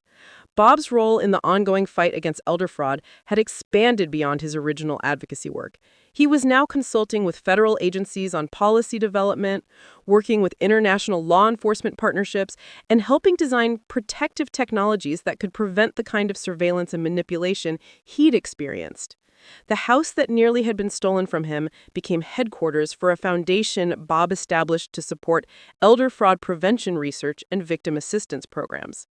The workshop where Jessica and Marcus had planned his financial destruction was converted into a training center where law enforcement officers, social workers, and family members learned to recognize and respond to sophisticated manipulation techniques. Martha's jewelry box, which Bob had watched Jessica carry from his house during the attempted theft, was displayed prominently in the Foundation's offices as a reminder of what criminals try to steal from their victims. Not just money and property, but memories, relationships, and the dignity that comes from maintaining independence. Independence and connection with loved ones. The Foundation's work extended internationally, providing training and resources to law enforcement agencies in countries where copycat operations had emerged. Bob's experience became a case study used in academic institutions that were legitimately researching elder protection. helping ensure that future research would strengthen rather than undermine efforts to protect vulnerable seniors. David's surveillance techniques were refined and systematized into training programs that taught families how to gather evidence of suspected elder abuse while respecting privacy rights and legal requirements. His innovations became standard tools for private investigators, law enforcement agencies, and advocacy organizations working to protect elderly victims from sophisticated criminal operations. Linda Rodriguez established a legal clinic that provided free representation to elder fraud victims and their families. Her success in Bob's case became a model for how attorneys could work effectively with law enforcement and family members to rescue victims from ongoing criminal operations and recover stolen assets through both criminal prosecution and civil litigation. The collaborative approach that had saved Bob became institutionalized through formal partnerships between law enforcement agencies, legal advocacy organizations, and victim support groups. The ad hoc team that had formed around Bob's case evolved into permanent structures that could respond more quickly and effectively to reports of suspected elder abuse. 10 years after his rescue, Bob celebrated his 80th birthday, surrounded by representatives from law enforcement agencies, victim advocacy organizations, and academic institutions that had been influenced by his case. The party was held in the backyard where Jessica had once made phone calls coordinating his exploitation, now transformed into a garden where Bob grew vegetables that he shared with neighbors and donated to local food banks. The birthday celebration featured presentations from federal officials who credited Bob's case with preventing billions of dollars in elder fraud losses and protecting thousands of vulnerable seniors from experiencing similar victimization. His advocacy work had influenced legislation in multiple countries and had become a cornerstone of international efforts to combat sophisticated financial crimes targeting elderly populations. But the moment Bob treasured most was when his great-great-nephew, now 15 and planning to study computer science, presented him with a new surveillance system he'd designed for his high school science fair. The teenager had studied David's original camera network and had developed improvements that would make it easier for families to monitor elderly relatives' safety while respecting their privacy and independence. The young man's project represented the continuation of the protective innovation that had saved Bob's life and the evolution of that technology to serve future generations of vulnerable seniors. The surveillance cameras that had exposed Jessica and Marcus's crimes had inspired new generations of advocates and innovators who were committed to preventing elder fraud and protecting family relationships from criminal exploitation. Bob's workshop, where he continued teaching neighborhood children basic electrical skills and safety procedures, had become a symbol of resilience and community connection. The tools that criminals had tried to steal were used to maintain and improve homes throughout the neighborhood, creating the kind of mutual support networks that made elderly residents less vulnerable to isolation and manipulation. The educational programs Bob developed helped thousands of families recognize early warning signs of elder fraud and respond effectively to protect their vulnerable relatives. His story demonstrated that even the most sophisticated criminal operations could be defeated by determined families who refused to accept isolation and manipulation as inevitable consequences of aging. The foundation Bob established continued operating long after his death at age 87, surrounded by family in the house he'd fought so hard to protect. His legacy lived on through the protective measures, educational programs, and advocacy efforts that bore his name and continued his mission of safeguarding vulnerable seniors from criminal exploitation. The surveillance footage that had exposed Jessica and Marcus's crimes was preserved in federal archives as historical evidence of how criminal organizations targeted elderly victims and how families could work with law enforcement to rescue their loved ones. Bob's case remained a teaching tool for new generations of investigators, prosecutors, and victim advocates who carried forward his commitment to protecting vulnerable seniors. Martha's memory, which criminals had tried to exploit as a source of Bob's vulnerability, ultimately became the foundation for protective efforts that extended far beyond their individual story. The love she and Bob had shared became a model for the family connections and community relationships that provided the strongest defense against criminal exploitation of elderly people. The hidden cameras that had documented Bob's victimization ultimately captured something more important: the power of family love, community support, and individual resilience to overcome even the most sophisticated criminal operations and transform personal suffering into broader protection for others facing similar threats. 20 years after Bob's death, Sarah Mitchell stood in the same workshop where her uncle had taught her to use power tools, now transformed into a memorial space within the Bob Mitchell Center for Elder Protection. The walls displayed photographs chronicling the evolution of elder fraud prevention from Bob's individual case to the comprehensive global network of protections that now safeguarded millions of vulnerable seniors worldwide. The center had just received notification that the final appeal in Jessica Chen's case had been denied by the Supreme Court. After decades of legal challenges, appeals, and attempts to overturn her conviction, Jessica would serve out the remainder of her life sentence without the possibility of parole. The notification came with a handwritten letter that Jessica had asked to be delivered to Bob's family upon the conclusion of all legal proceedings.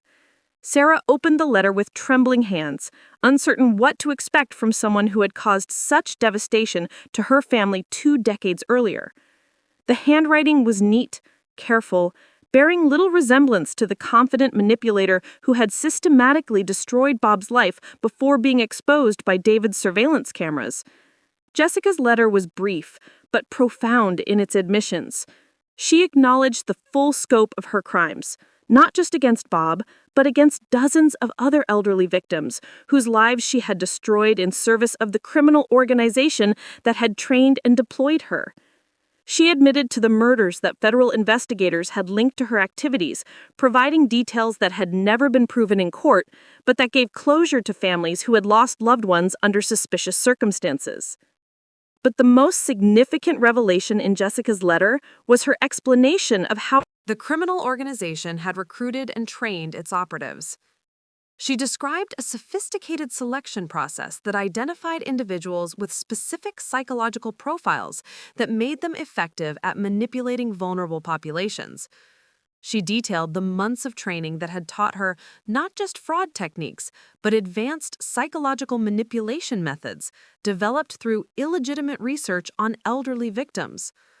Jessica's letter revealed that she had been selected for the caregiver specialist role not because of her natural empathy or caregiving abilities, but because psychological testing had identified her as someone capable of forming artificial emotional connections with targets while remaining detached enough to systematically exploit their vulnerabilities. Her relationship with Bob had been entirely manufactured, a performance refined through practice on previous victims who hadn't survived her attention. The letter also provided information about criminal operations that law enforcement had never identified. Jessica named locations, dates, and victims of crimes that had been attributed to natural causes or accidents, but had actually been murders committed to protect the organization's activities. Her confession opened new investigations that would provide closure to families who had spent years wondering about the circumstances of their relatives' deaths. Sarah shared Jessica's letter with federal authorities and with the families of other identified victims, many of whom had maintained contact with the Mitchell family through the advocacy network that had grown from Bob's case. The confessions provided legal closure to criminal cases that had remained unsolved and emotional closure to relatives who had never understood what had really happened to their loved ones. The center organized a memorial service honoring all the victims Jessica had identified in her confession. Representatives from families across multiple states gathered to remember elderly relatives whose deaths had been disguised as natural occurrences, but were actually murders committed to protect a criminal enterprise that saw vulnerable seniors as expendable resources. Bob's story, which had begun as a family's desperate attempt to save someone they loved from financial manipulation, had ultimately exposed a criminal conspiracy that had claimed dozens of lives across multiple decades. The hidden cameras that David had installed to document suspected abuse had ultimately provided evidence that solved multiple murder cases and brought justice to families who had waited years for answers. The memorial service featured readings from Jessica's letter, not to honor her confessions, but to acknowledge the full scope of what Bob's family had unknowingly helped expose. His survival and the evidence that had secured his rescue had prevented not just financial fraud, but had likely saved his life and ultimately led to justice for victims whose families had never understood the criminal nature of their deaths. David, now in his 50s and working as a consultant for law enforcement agencies worldwide, spoke at the memorial about how his surveillance techniques had evolved far beyond their original purpose of documenting suspected elder abuse. The technology he had developed to save Bob had become standard equipment for investigating sophisticated criminal operations that targeted vulnerable populations. Linda Rodriguez, still practicing elder law but now focused primarily on policy development and legislative advocacy, reflected on how Bob's case had transformed legal protections for elderly Americans. The regulations, oversight requirements, and family notification systems that had emerged from his experience had prevented countless similar crimes and had made it much more difficult for criminal organizations to operate undetected. The Mitchell family had established an endowment that funded research into protecting vulnerable populations from sophisticated manipulation techniques. The academic research that had once been exploited by criminals to refine their fraud methods was now being conducted transparently and ethically to develop better protection systems for elderly, disabled, and other at-risk communities. Sarah's own children, now adults with families of their own, had grown up understanding their family's role in exposing and dismantling one of the largest elder fraud conspiracies in history. They carried forward Bob's commitment to protecting vulnerable relatives and maintaining the strong family connections that had ultimately saved his life and led to justice for so many other victims. The workshop where Bob had taught neighborhood children basic electrical skills continued operating as part of the center's community outreach programs. New generations of young people learned practical skills while absorbing lessons about the importance of staying connected to elderly neighbors and relatives who might be vulnerable to exploitation. Martha's jewelry box, displayed prominently in the center's main gallery, remained a symbol of what criminals tried to steal from their victims. Not just valuables and money, but memories, relationships, and the dignity that comes from aging safely within supportive communities that refuse to abandon their most vulnerable members. The surveillance footage that had exposed Jessica and Marcus's crimes had been archived as historical evidence, but continued serving as training material for law enforcement agencies, victim advocacy organizations, and academic institutions studying criminal manipulation techniques. Bob's case remained a cornerstone of education efforts that helped new generations of protectors recognize and respond to sophisticated threats against vulnerable populations. Jessica's final confession had provided the last missing pieces of a criminal conspiracy that had operated for over 15 years and had claimed more victims than anyone had initially realized. Her letter served as both an admission of guilt and a final contribution to the protective efforts that had emerged from the crimes she had committed against Bob and so many others. Bob's legacy lived on, not just through the foundation and advocacy efforts that bore his name, but through the countless families who had been protected from similar victimization because his story had exposed the techniques and vulnerabilities that criminals exploited. His survival had become a shield that protected thousands of other elderly people from experiencing the manipulation and exploitation he had endured. The hidden cameras that had captured his victimization had ultimately documented something more important: the power of family love and community commitment to overcome even the most sophisticated criminal operations and transform individual suffering into comprehensive protection for entire populations of vulnerable people. Up next, you've got two more standout stories right on your screen. If this one hit the mark, you won't want to pass these up. Just click and check them out.